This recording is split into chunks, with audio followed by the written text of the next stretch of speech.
Magandang hapon po sa lahat. Isang maganda, mapagpala, mapagbigay at magandang po na hapon sa bawat isa. Ngayon po natin ulit mga kaibigan ang nakasulat sa Psalms 34:11 na nagsasabi sa English version, "Children, come to me and I will teach you. Fear the Lord." So dito mga kaibigan sa English version ay only one yung word na fear, no? Yung takot sa Panginoon. So pag makita natin sa Proverbs 1:7, the fear of the Lord is the beginning of wisdom. So dito sa Tagalog version, magandang balita, nakalagay doon po na halika kayo mga kaibigan at tuturuan ko kayo na si Yahweh ay dapat sundin at igalang. So ibig sabihin, dalawang salita ang ginamit. Pero during the New Living Translation version, ito naman, no? Children, come to me and I will teach you. Fear the Lord. So isa lang siya, no? Pero sa ating mga Pilipino, ginawang dalawa, no? Dalawang word, sumunod at tumanap. Tuturuan ko kayo na si Yahweh ay dapat sundin at igalang, no? So pag ating i-analyze mga kaibigan, yung pag natin yung English at saka sa Pilipino, pag sinabi po natin kasi na fear the Lord, ibig sabihin, pag may takot po tayo sa Panginoon, ibig sabihin na tayo ay susunod at gagalang, no? So ano rin siya, yan, no?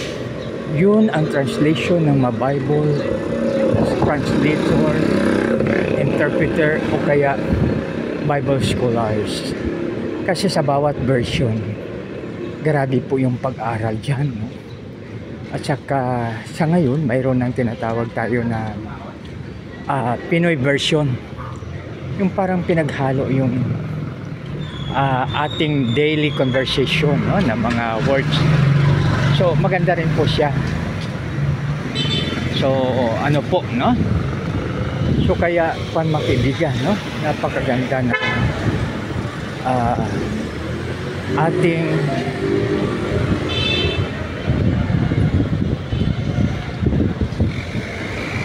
ating pong gagawin na magkaroon ng takot sa ating Panginoon, sundin po siya at galang.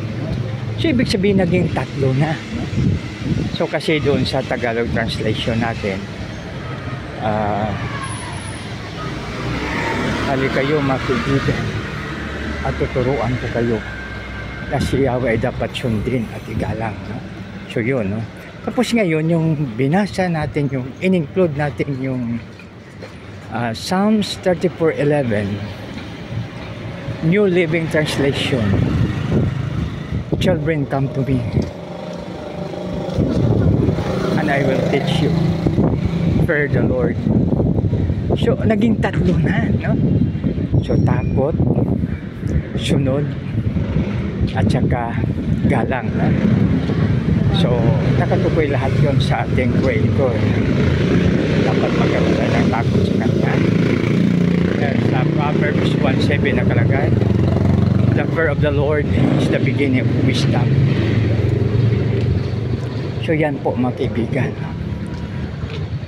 Tapos nakalagay naman po sa Tagalog version, halika kayong mga kaibigan at tuturuan ko kayo na si Yahweh ay dapat sundin at dapat igalang. So doon sa version na yun mga kapatid, pag pinagsanib persa natin ang English at Tagalog, naging tatlong word na: takot, sunod, galang. So ibig sabihin lumawak siya, no? Kaya napakaganda mga kaibigan pag tayo ay mag Bible study Hindi lang isang version. Dapat magkaroon tayo ng multiple version. Ibig sabihin na iba't ibang version. Kasi lahat naman yan ay pinagprayan, pinag-aralan. So mayroon pa yung iba nga, baka mayroon pang public consultation tulad yung Pinoy version, no? Yung Pinoy version po kasi mayroon talaga ano yan, may mga translator, kinuha sa iba't ibang age level. So tulad mga kaibigan, no? May sample po ako. Yung halimbawa, yung may mga parang lalago po kasi ang isang lingwahe, isang language sa magitan po ng hiram na salita. Tapos mayroon namang salita na parang invention siya. Yung invention tulad nitong Cebu,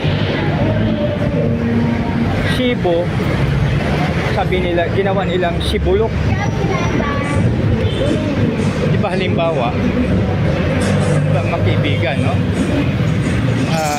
Halimbawa ito ay